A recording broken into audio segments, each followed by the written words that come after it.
This is New England Soccer Weekly with Tom Quinlan, Nick Giuliano, and Mike DeSilva on 790 The Score.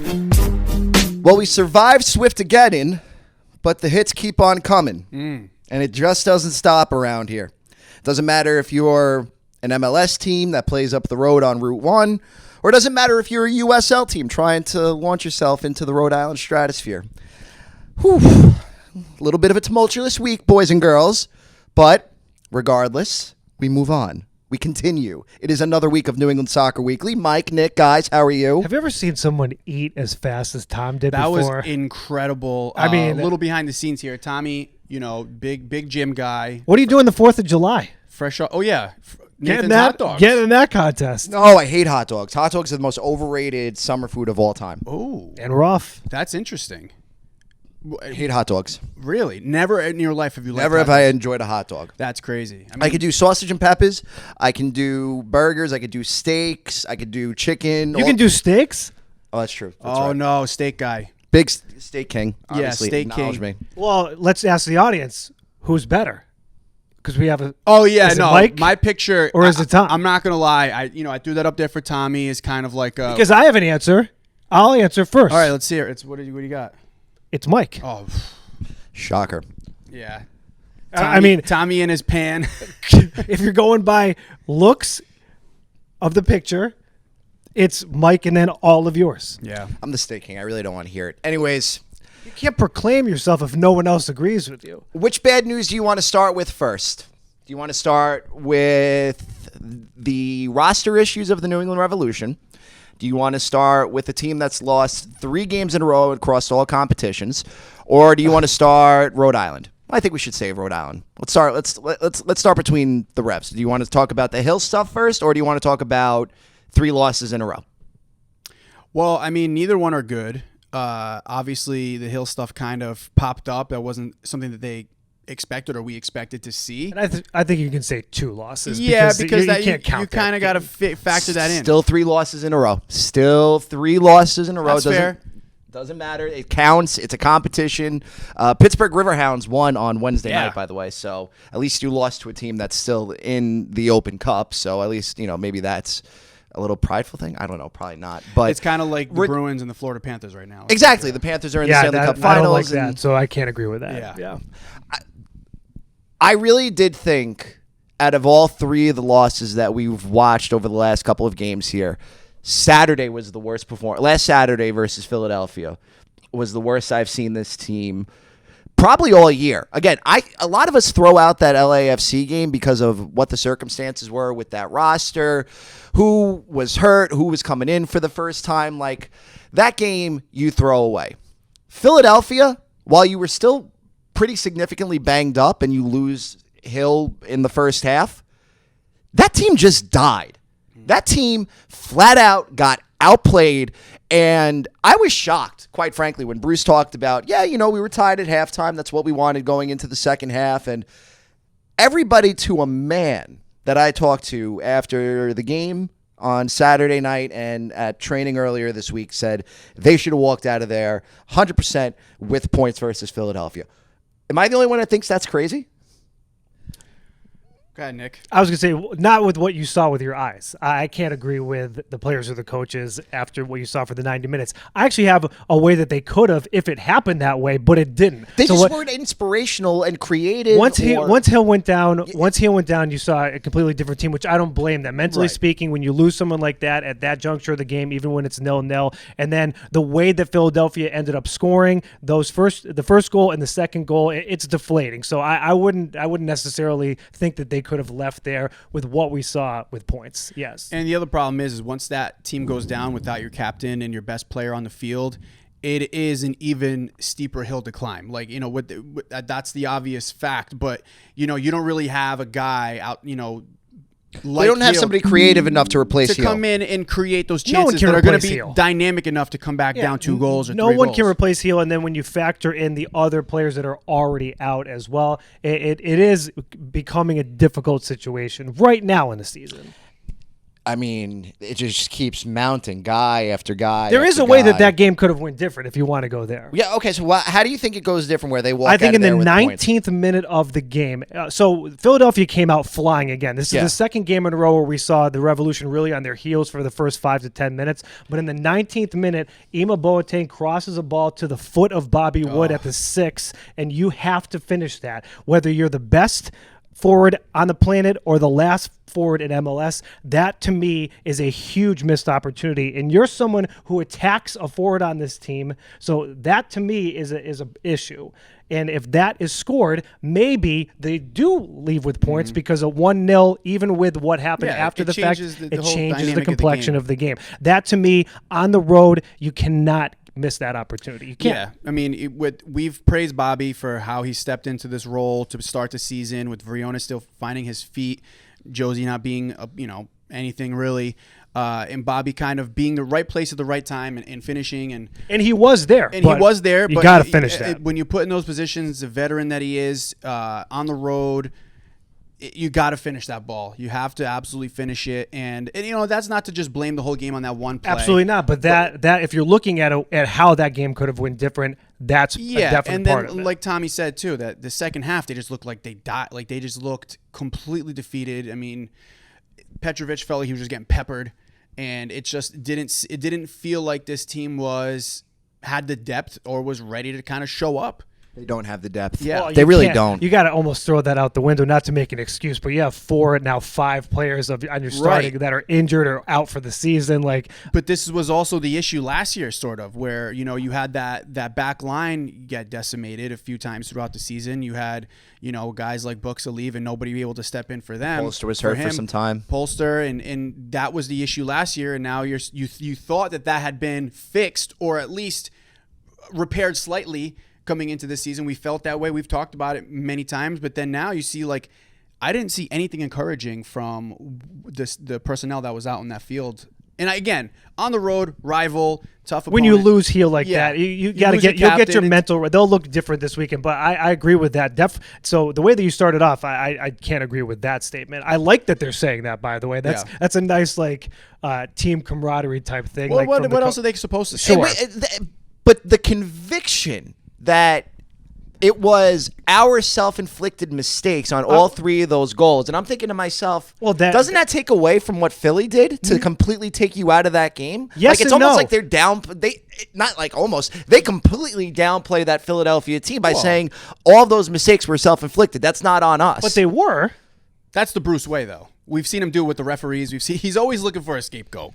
That first goal was a complete. I mean, you just to have that happen in professional soccer off a throw-in is ridiculous. And then nobody gets back. You just get caught out of position. Everybody's out of place. Everybody was asleep. And then the penalty shot, but was a penalty shot again. So that's self-inflicted. But go back to that first goal for a second. The Gadzag goal. Is it laziness on the ref's part, or should you just credit Philadelphia for being smarter, recognizing the situation, seeing that New England is just gassed? Oh no, and exposing those flaws. It's a little bit of both. It's definitely a little bit of both. Yeah, I mean, you have to be able to capitalize. Basically, what we were saying, Bobby Wood didn't do in the first half. Philly did the opposite, and they went and they were able to take advantage of opportunities, and they got a big, they got a win over a rival, and you can't take it. I don't think the Revolution played well enough to discredit Philadelphia in that game. No, Philly played well. And Philly is good. Even if it was some self-inflicted issues that the Revolution had by giving up those goals, you still also have to be like, and Philly was just a better team. They were the better team on Saturday. That's the spin. You almost have to appreciate it. And I know they're not going to admit, although there are times when teams admit it, but we haven't seen that from Bruce. It's rare that he ever admits that that he was completely his fault. He's been better about he's good about it, crediting teams when you think the refs blow out a team, and I don't know, maybe it's the mind games of it. He says it's they played a close battle or whatever, but Philadelphia is closing in on you. And it's happening quickly. The Union are getting their season together. The rest of the Philly's good. The rest of the Eastern They're Conference well coached. They have a good triangle up top. They have a good back line. They're good. The rest of the Eastern Conference is strong and getting stronger. And right now, you're weak getting weaker. And there's just no creative players out there without Heel out there. Like, there's nobody that's going to. Especially, I mean, you could think back to you don't have Dylan Barrero to count on anymore. Like, that's a guy that You don't have Giacomo Vrioni to count on. You don't have Vrioni. Well, not yet. We'll see. But at least you know he's there and he's available. Yeah, he's sitting on the bench. He's available. He'll be in eventually. But this is where you really miss Dylan Barrero, I think. In a game like that where you need a guy that can be creative, who can take on, a guy one-on-one, cut in, create his own shot, be dynamic.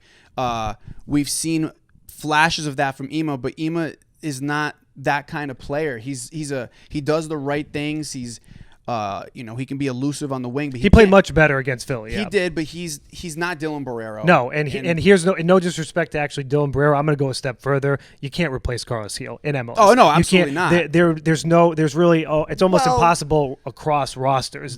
There's less than a handful of players that have the impact that Carlos Heel has. It's extremely difficult to expect a player to step into that role and have his type of performance. He might be hard to replace, but they've done it once before with Gustavo Bo. When Carlos Heel went down, what was it, 2021 when he went back to Spain to get rehab?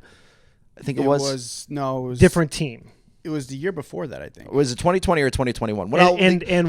I would like to go back and listen to those podcasts because I don't know if you were so glowing with Gustavo Bo taking over for Carlos Heel. It was 2020 because that was when Heel came back early, according to you. You were not thrilled about that. And they ended up shout out Charlie Davies. So much at this point. No, they do. The COVID years mess everything up. Shout out Charlie Davies, by the way. Yes, that's right. Is this the Charlie Davies year where I screwed him up during a Tweeted game? at you during the broadcast. Sorry, great. Charlie. Yeah, it worked out for you. You ended up on Charlie was right. Shout Shout out to Charlie. Not bad, but yeah, you can't afford to lose Carlos Hill. No. Like, that is a guy right now. You just cannot ever. And that's what I texted Tom on the side, and he threw me Bo, which again is hilarious because if you go back and watch the shows from this season going into this year, Tom was totally discrediting Gustavo Bo. But that aside, this is that one player. I think you could throw Petrovic in there in this current roster. Right. If you lose him, the team's different. Carlos Heel going down is really tough. And we've seen Gustavo Bo. He's not even what he was in 2021. Well, I want to save Gustavo Bo for a second because okay. I want to get to that in a little bit. But without Heel in there for this weekend, is Jack Panayiotou creative enough? I don't know if he's to I know he fill came those in shoes for him. this I don't know weekend? if that's what we're going to see. I think you will. It's either going to be. I think it's either going to be Jack P or Esmir. I was just gonna say what Esmir. I was going to say I'm Esmir. I assuming was he's going to say, getting a call. what about Latif Blessing? Latif Blessing? I don't know. Listen. I didn't think. There's so much. This focus is when on, when you're a coach, Mike. You got to get creative here. You just lost your best player, so you got to do something different. But here's the thing: we focus a lot on Heel. You have the bye injury too, so a lot of that stuff that happened in the game versus Philly.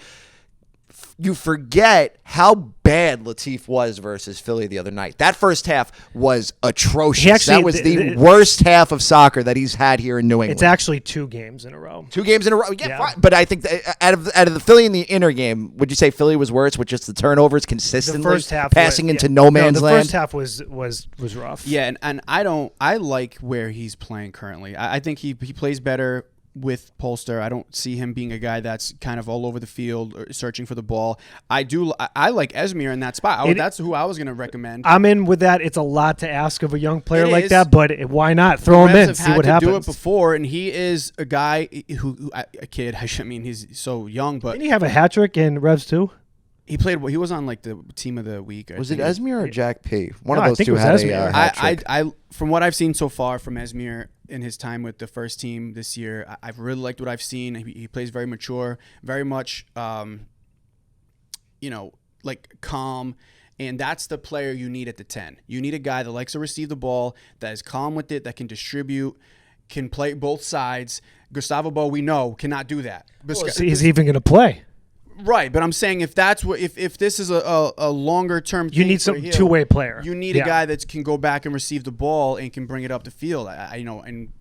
You need, and guess what? It's going to require some young legs to do that. This is an interest. I'm interested to see about this lineup on Saturday night, or because you change your formation completely. That's what I do think that they're going to have to, because of what Tom just said too, losing Brandon By. So now you have a different back line because Henry Kessler's not there. So you're going to have a role. You're going to have a role player right now in the defense in the midfield and still up. If you're not, I don't want to do this right now, but I'm going to do it. If you're not starting Veroni up top, that to me is still a role player. Veroni should be your starter, in my opinion. And this weekend, I think he should. I think so. If you don't start him up there, you have a role player in the front, in the middle, and in the back. That's a lot. And luckily for the Revolution, and you hear me talk about this a lot, and I really do mean it, it's still May into June. If this is happening in August into September, I would have a completely different take. You can kind of weather this storm right now, and that heel hopefully not being out too long, that does help. And maybe this is where you see your guy Ben Sweat step in. Well, that's what I'm thinking. Yeah, I think here's the two options I think you could do for this weekend in defense, and then I'm going to work my way up the field because I think you'll like where I actually end up. So Petro's in goal. That's the obvious one. Okay. Farrell and Romney, Dewan, and Ben Sweat. That's one option. The other way I could maybe see things going, Andrew Farrell goes back to his natural position when this is what I was came back in when he started in 2014. No, I would just put him at right back. That's right. Right back. Romney in the. I'd still play four in the back. Okay. I'd still play four in the back. And Romney in the middle. I would have more up just to try to help the midfield. I'm sorry, McCoon or. I don't. Maybe McCoon, like he's played McCoon at center back before, but I don't see it being unreasonable putting Andrew at right back. Now, do they play with three in the back? That's a possibility. That's right. Just to help your midfield out more, to have more of an influx of players. Higher. Maybe it feels like the obvious one though is going to end up being Ben Sweat stepping in for Brandon Bye this weekend, and that's just the easy replacement. My secondary option is you put Farrell at right back, and then maybe that goes back to that three-man back line. But you could also play with a four-man back line too if you want to get risky and play with either McCoon or Omar Gonzalez. Doubt it's going to happen. And then you okay? I think you go four across in the midfield. Itching my neck. I think you go four flat in the midfield. Instead of playing a diamond, I think you play Polster and Latif, straight up. Ema on the left side, Noel on the right side. That's kind of what I said. Yeah, and then Bobby and Vrioni I wasn't up top. saying Latif like as Carlos Heel. If we're going, you're switching just center midfielders. Yes. So you're not doing like the 2 6s and the 10. No, okay. Carlos Heel, he's different. Yeah. So you're not replacing. You have to switch him. your formation. You have to switch up the entire thought process of attack. I do think that Esmir should be called up to the first team this week, and I do think that he should see some time. I just like Esmir as well because he looks to goal, and I've talked about this before too. It's like in basketball when you say you should look to shoot and then pass. You can't do that in soccer, but I like that when I'm watching him, it looks to me like it's always in his mind. Like I'm ready to shoot. I'm not gonna every time, but I'm ready to shoot. And we've seen the Revs get stuck in these ruts sometimes where they're getting opportunities, within the final third, or they're in the 18 and they want to keep passing it around. It's like, just take a shot. Sometimes you got to let it go. The biggest problem with the young kids on this team is that they're just too young, right? I mean, they have great minds. So you're holding not experience afraid. against not even experience, because they actually, believe it or not, they have great experience. It's just the fact they aren't physically there with somebody that's been in the league for 8 years. Like they're athletes. Don't get me wrong, and I'm not diminishing, how they are built physically, but I think, the thing that you saw when Jack Peniotu comes in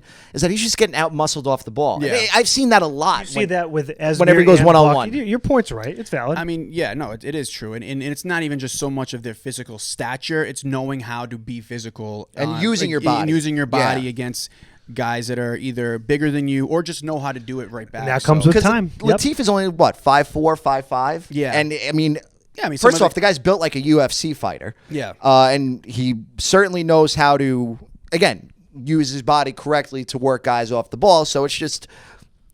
Heel short. You with the fire, Shaqiri, he's short, but to your point, your point's valid. Like these guys just know how to use their body and move differently. It's knowing how to distribute your weight and being physical with your shoulders and keeping it legal, because the young mind sometimes can get a little fiery and give up a bad foul because you've been bodied off the ball so many times. But I think the Revolution, these young guys that they've been playing, there was a reason why Bruce was super excited about them in the offseason heading into the beginning of this year. And, they've been kind of thrown in the fire here. We're going to have to really see. Good to have them right now. Yeah, it is. And we're going to have to see what they can offer. Cause it would be a great testament to Bruce, the coaching staff, and these three players, too, if they're able to bridge the gap, get some points over the next month and a half to keep them kind of towards the top, and then get Heel back, get Bo back. This is a good test for this team right now. Right now, you just want to survive and get to July for you just want to get to July for the Nations Cup, because at that point, depending on where you break are on in this season, a couple weeks. Yeah. I think. it's pretty much like July through to August. So it's almost like a month off in the league, or I guess you have You're some still games in playing. July. But Yeah. Just MLS is Right. gone. from mid-July through mid-October, you're in Nations League, which could be a blessing in disguise because maybe you can get some bodies healed by then. You don't take that thing seriously. I mean, if you didn't take Open Cup seriously, I can't see them taking this seriously.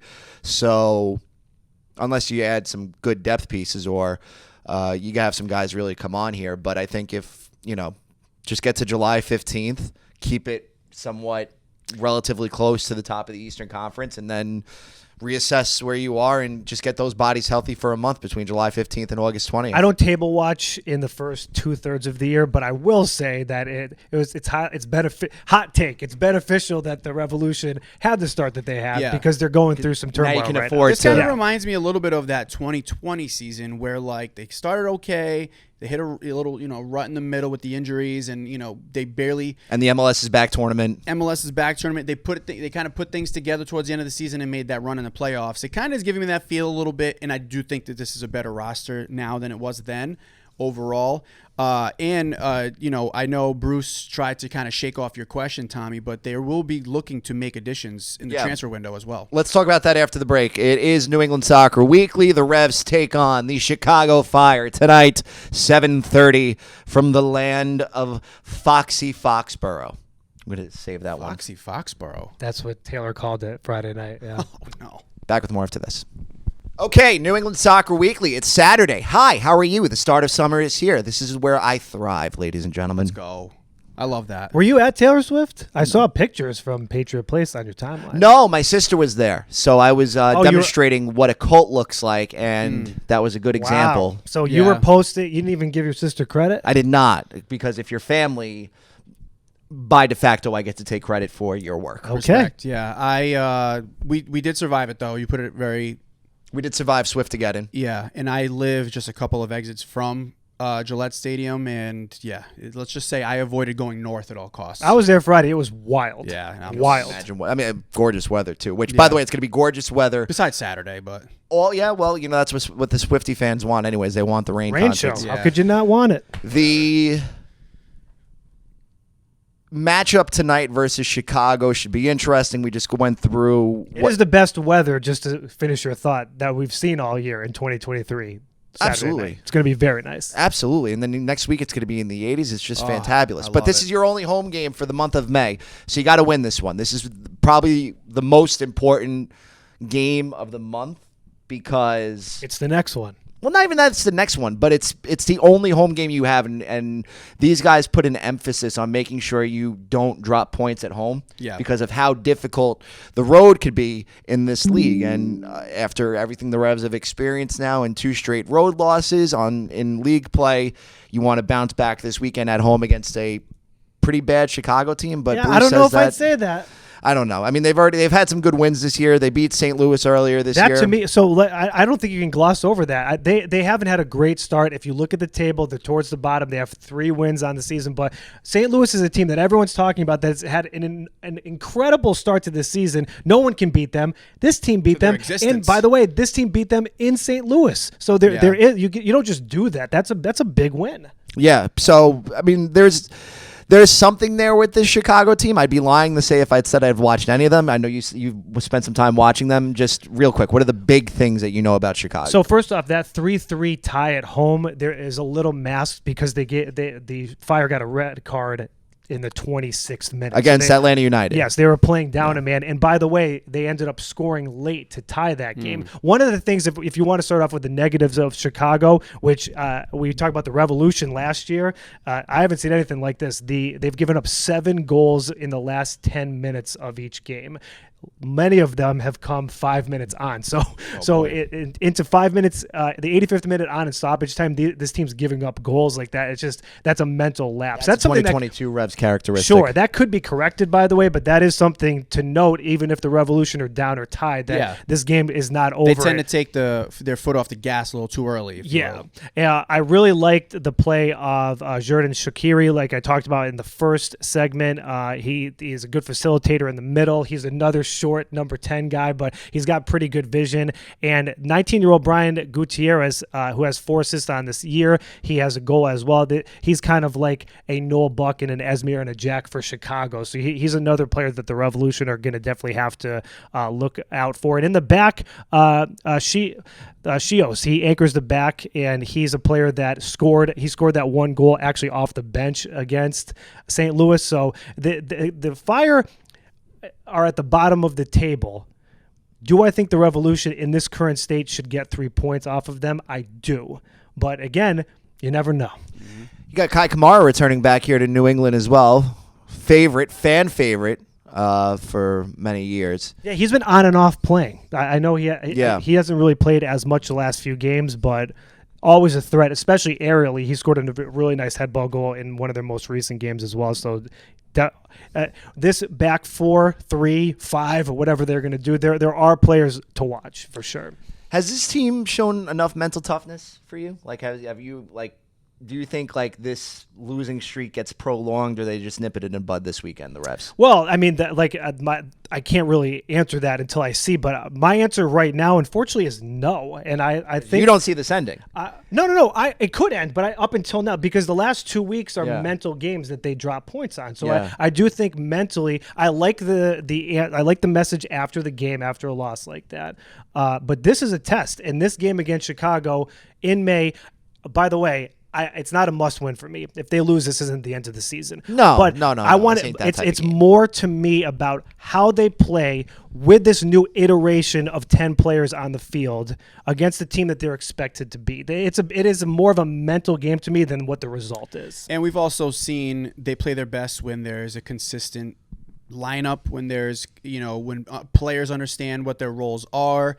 They can go into a game knowing what their minutes are going to be, kind of what their expectation is. And, we've kind of seen them have to stray from that a little bit these last few games with some injuries and different lineup changes. So I don't think it's as much mental as it is kind of consistent, roles.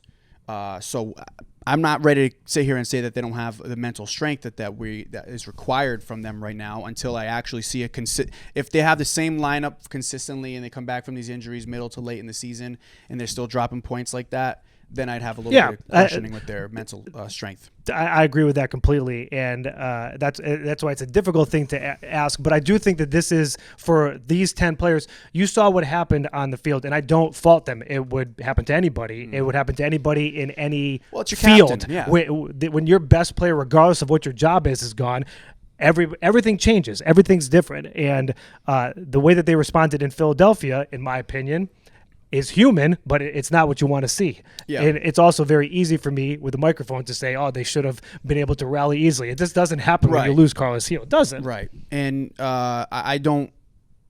Hopefully, it's not what a happened, long-term Tom? thing. I hope it's not a long-term thing. I think you saw. I saw the pass. I went back and watched the replay. It looked like he just tweaked something, but it was an odd. I don't know. You watch a lot of soccer. You watch a lot of sports. I don't know if I've seen a player just he pulls up walk weird. like I'm out. See ya. Which I also don't hate. With the history he has, though, I think it's almost better off because you wouldn't want him to play through that. Agreed. Agreed. He's out for months. So the people at home are not going to be able to see this, but here's where I think the Carlos injury happens. So first off, the video is taken by Seth Maycomer. So if you want to go watch the video, just go on to Seth's Twitter page and scroll down to his game log where he's following the Revs and Philadelphia, and he's taking video of different video clips. In this moment right here, so Carlos gets to the midfield. What you see, if you're watching on YouTube, and what I'm showing Mike and Nick is when Carlos goes to get the ball, he gets pulled back. So I think he gets caught up in the turf, and he's almost pointing to his hip flexor It doesn't take much to tweak something. And it happens in that one Yeah, moment. it looked like it. So it might have happened there, So- and then so- when he made that pass is when he really Yeah, felt right it. there. So he's touching the ball as he's getting whacked. So like right there, Great Yep. radio right here. boom. Tom, if gets you can hit. send me this video, I can actually post it. We can actually, we can layer it in. Yeah, I can layer it in if you want to send it to me. So that's a little behind the scenes for everybody there. So again, comes over, gets pulled back as he's trying to make the pass, and I think that's where. Yeah, 'Cause all it takes is a false step right there. And, Because then he limps up. Because then he just goes to his left foot after that point. Well, He doesn't go back right to his there- right. Just stays on his left the entire time before he takes himself out of the game. yeah, and if anybody that's ever tweaked a muscle, pulled a muscle, it might have happened. It doesn't take much. I golf, I've strained my oblique just literally hitting a golf shot, and it's He gets fouled so much. he's the most fouled player in the league. It is astonishing. When I you don't know watch if it it is back. this year, but in the previous seasons, he's been the most fouled. Yeah, but player. he got fouled right there. There could have been three Well, whistles what it there. is with Carlos Hill too is he doesn't look. He doesn't. I mean, don't get me wrong. There are times where he's looking for fouls, but he would rather play through something if he feels as if the counterattack that he's helping produce can be beneficial. Sure. There's so many players at times they get pulled like that. They're Down. They're dropping to the floor screaming bloody murder. Whereas sometimes they do that and you kill a counterattack. Yeah. He doesn't like to do that, but he will let the ref know about it afterwards though. All right, let's take a break. When we come on back, what do you do with Gustavo Bo? Is it time to say goodbye? Oh. Next. All right, Saturday, boys and girls. The Revolution take on the Chicago Fire tonight at 7:30 from Gillette Stadium. The hits keep on coming as the Revs are continuously injured. We already know what the situation is coming into this weekend. And the question is, what do you do moving forward into the summertime? Because as you brought up, I went up to Bruce Arena this week and asked him a few questions. Nice convo. Oh, it was miserable. Yeah. He was, from the first question, he was chipper. He didn't want to do that. It was very clearly he did not want to be there. He did not want to talk to anybody. Yeah, I think he's kind of fed up with what the situation is. He has to be. I do like how Bruce finds one word that Tom says every Yeah. time. It's always just one extra word that maybe could have been omitted, maybe not. There should be a Harvard study case on how Bruce extends and delays he just questions. twists it around so quick. It's so frustrating because it catches you off guard sometimes, and you just have to. You're sparring. That's what you have to do. You have to react quick. Like for example, first question. I'm talking to Bobby Wood. Bobby Wood's telling me what a great character locker room the Revs have. So I figure the simple follow-up with Bruce is to start a layup, so he's not chopping my head off immediately in those Nope. He went media right for the veils. guillotine. Hey, Bruce, do you think this is a high-character locker room? That's what Bobby Wood likes to think. I don't know. I'm not in the locker room. Well, no kidding, you're not in the locker room.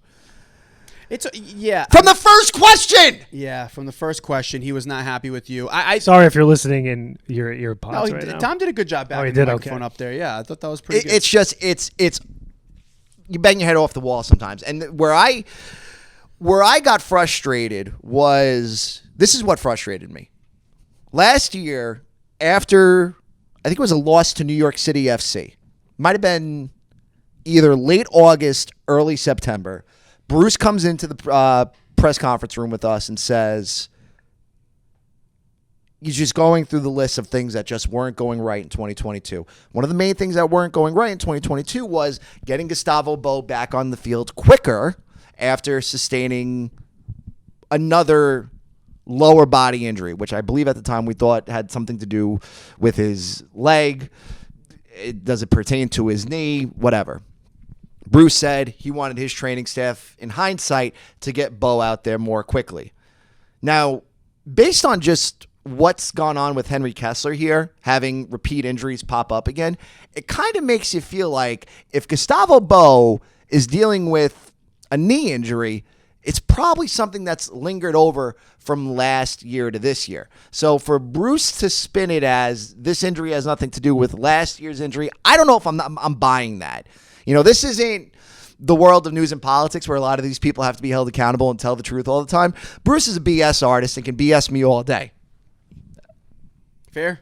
And I think Go off, King. he is hiding the severity of what Gustavo Bo's injury is right now. And I think that it's time to reevaluate what you do with Gustavo Bo here going forward, because you're not getting rid of Vrioni, unfortunately. He's here to stay. Carlos Heel, of course you're never getting rid of him.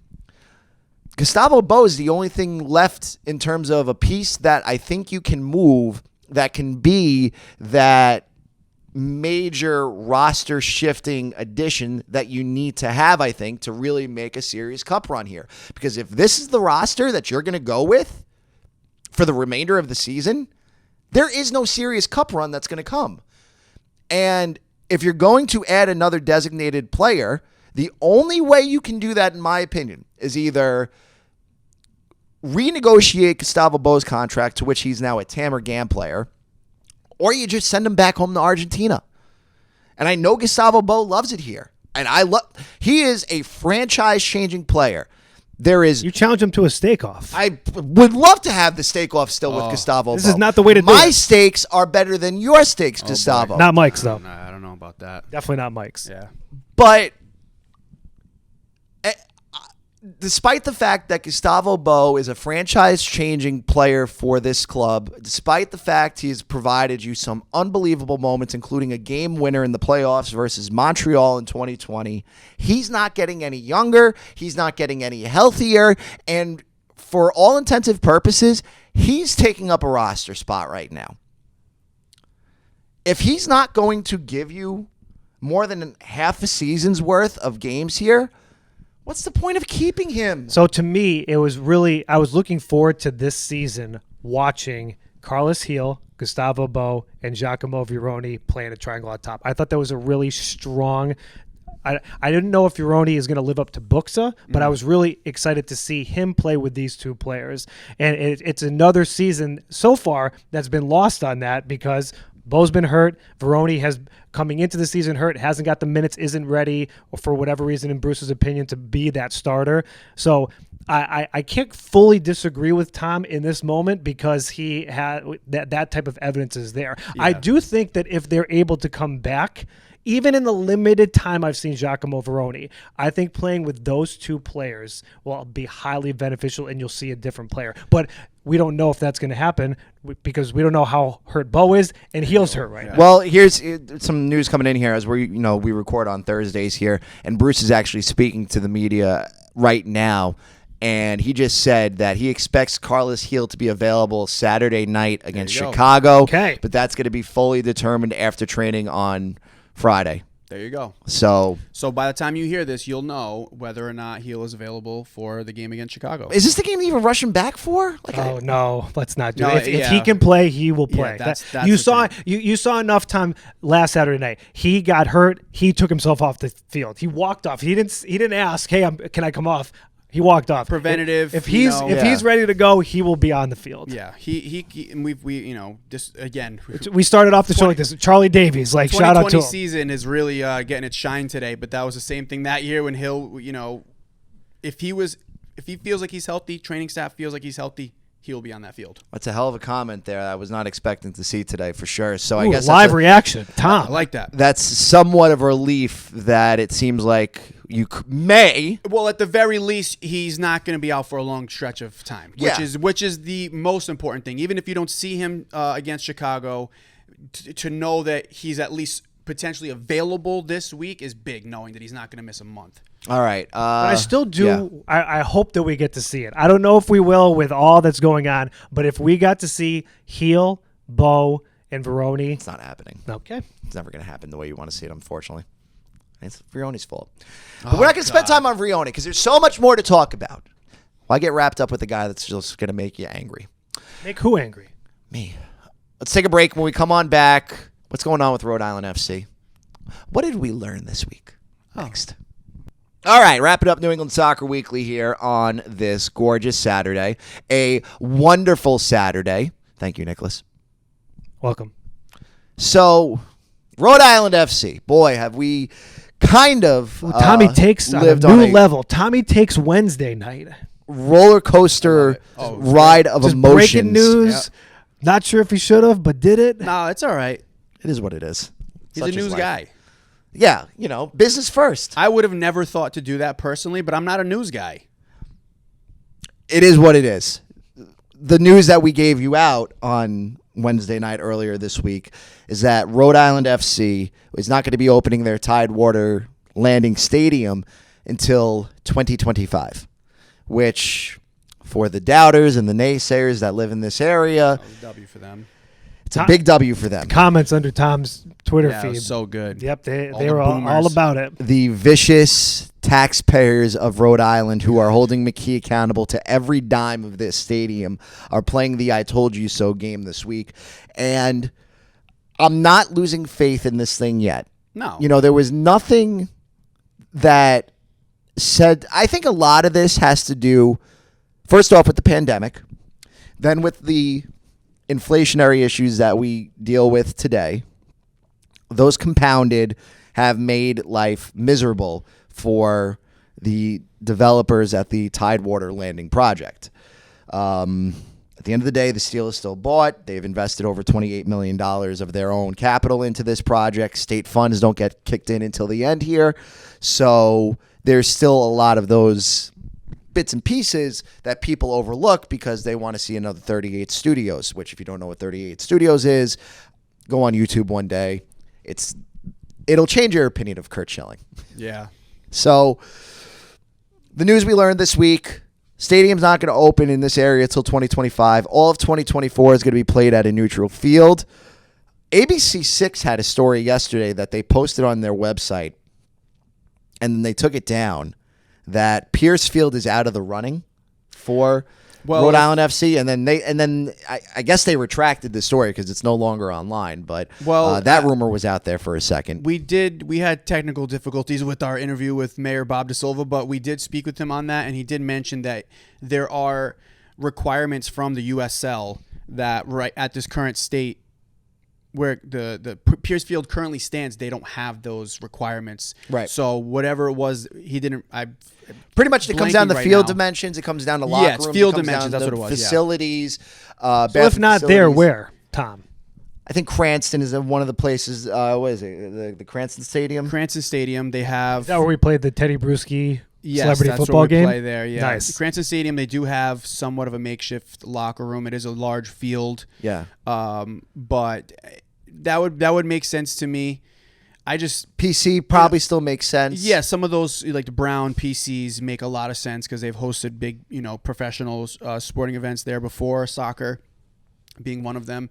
So I could see that being the case too. And honestly, the second that it came out that this stadium was not going to be ready for the beginning of the 2024 season, you should have just assumed that's the whole 2024 season. I mean, there is so much when it comes to logistics in everything, just the whole production, setting, understanding a TV crew, because this is games that will be broadcasted. Operational funds. Operational. It's two different, locations that you're dealing with between Tidewater and wherever they end up. Why would you do that for 3 months and then have to go do that, when the stadium's ready? You're better off packing it up. I don't speak on behalf of the taxpayers and the boomers that are going to be mad in the comments and on Tom's Twitter. You guys are going to be mad regardless of the situation. I'm speaking as somebody that's hopeful for soccer in Rhode Island. I'm still very much encouraged by the project. I think it's going to be wonderful for the state of Rhode Island, and I can't wait for all the naysayers to eat it. And yeah, Well, here, if you want to take a positive away, because I can always find a way to end on a positive. I like that. That's not true. You're better at finding the negative, but Tom, I mean, unless today's opposite day, May 25th. Yeah. I don't know. No, where Wednesdays that, are opposite day. I don't know where that came from, but go ahead. There are 4,000 season ticket holders already. And they're from all 39 cities and towns here in Rhode Island, and they haven't even signed one player yet. It's awesome. And I think that is a real encouraging sign that people still believe in this thing in the soccer community.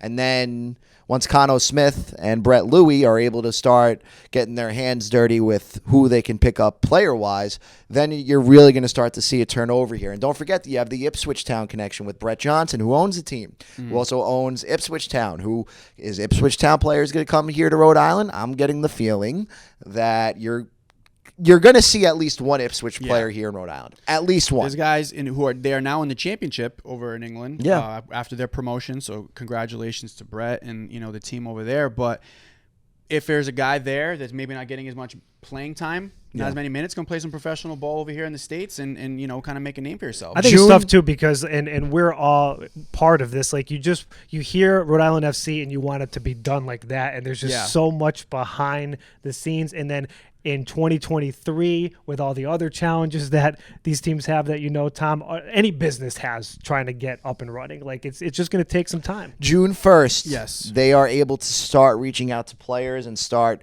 putting together the roster within the USL. Within USL, so we should start to see some motion by the end of June. I think you might hear about some player signings.